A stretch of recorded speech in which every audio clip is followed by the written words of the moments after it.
هر زنایی که محکوم آزارم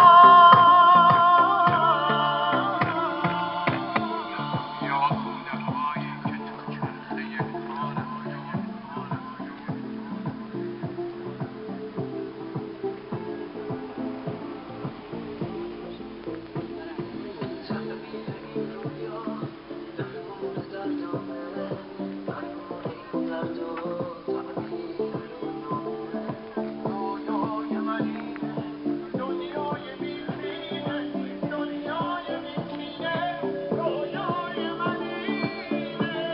طهماسبی اندرودی یکی از فعالین در استکهلم هستند.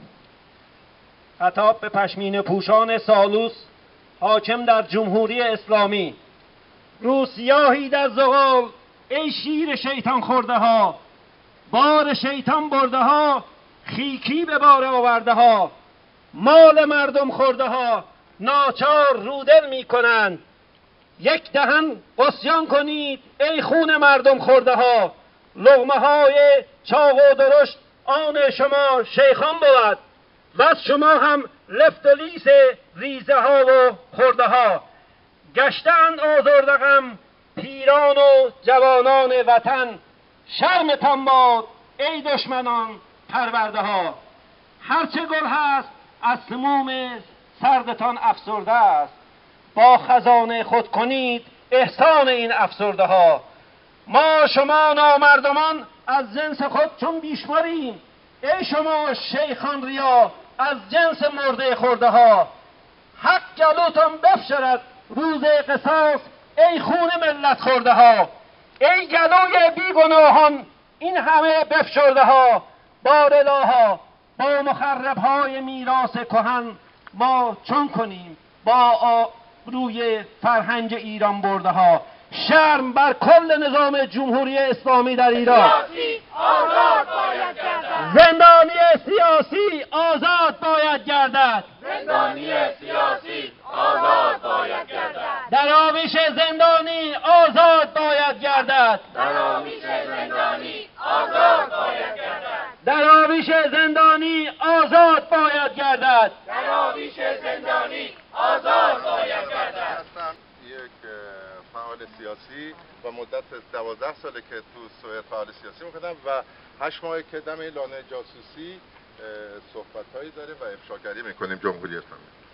بیایید تا با برپایی افشای مضحک عوام فریبانه را فرصتی برای پژواک صدای حق طلبانه کارگران و مردم تحت ستم ایران برای انقلاب و آزادی تبدیل کنیم.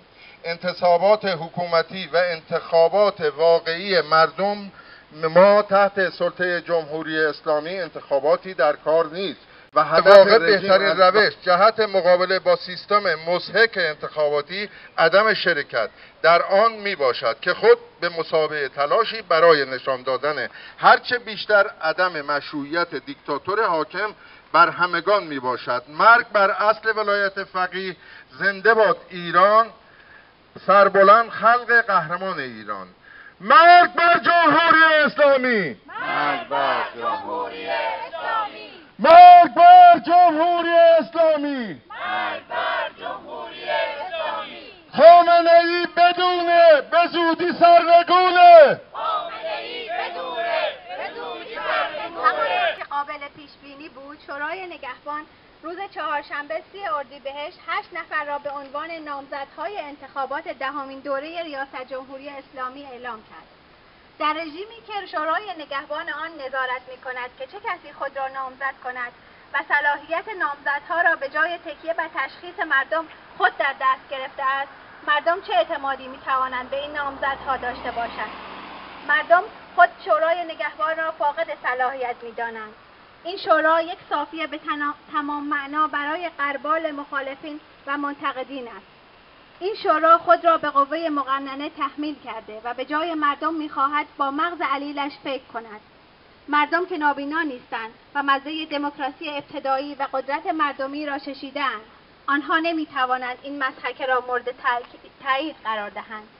این شعبده بازی انتخابات در شرایطی برگزار می‌شود که کارنامه سه دهه از حاکمیت نظام جمهوری اسلامی تماما سیاه است و آزار و سرکوب دگراندیشان، سنگسار زنان، سرکوب اعتراضات کارگری و دانشجویان و شکنجه‌های قرون وسطایی همچنان ادامه دارد و در همه جناح‌های جمهوری اسلامی اعم از اصلاح طلبان و یا اصولگرایان در ایجاد فضای خفقان آور حاکم و بحران سیاسی اقتصادی که بر جامعه چون هیولایی چنگ انداخته. مرگ بر جمهوری اسلامی! مرگ بر جمهوری اسلامی! نه غزه، نه لبنان، جانم فدای ایران! نه غزه، نه لبنان، جانم فدای ایران! نه غزه، نه لبنان، جانم فدای ایران! نه غزه، نه لبنان، جانم فدای ایران! ایران فریهت فریهت ایران! ایران فریهت فریهت ایران! ایران فریهت فریهت ایران! ایران فریهت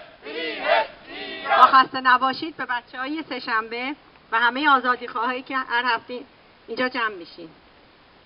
من یه فراخوان داشتم، میخواستم اینو به اطلاع همه برسونم.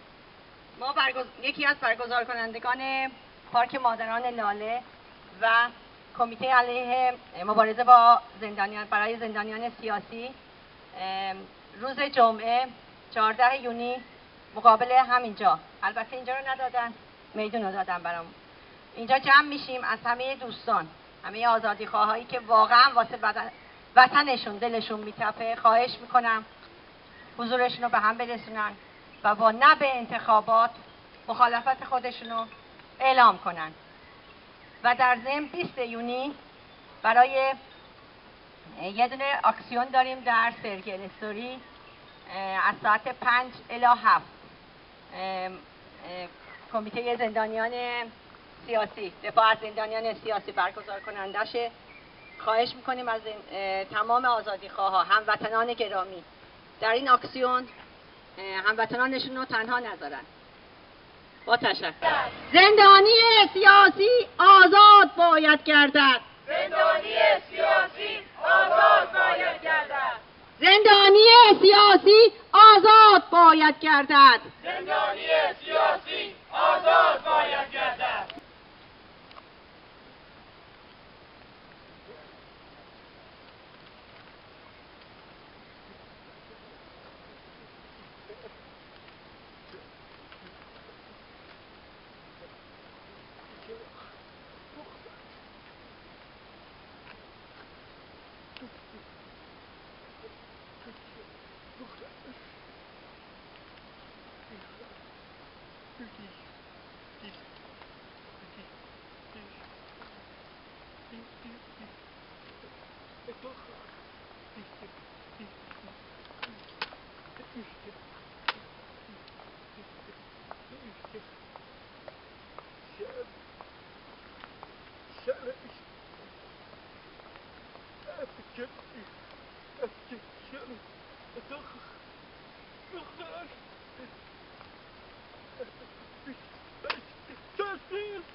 مرگ بر جمهوری اسلامی! مرگ بر جمهوری اسلامی! مرگ بر جمهوری اسلامی! مرگ بر جمهوری اسلامی! تنها راه رهایی نابودی جمهوری اسلامی! تنها راه رهایی نابودی جمهوری اسلامی!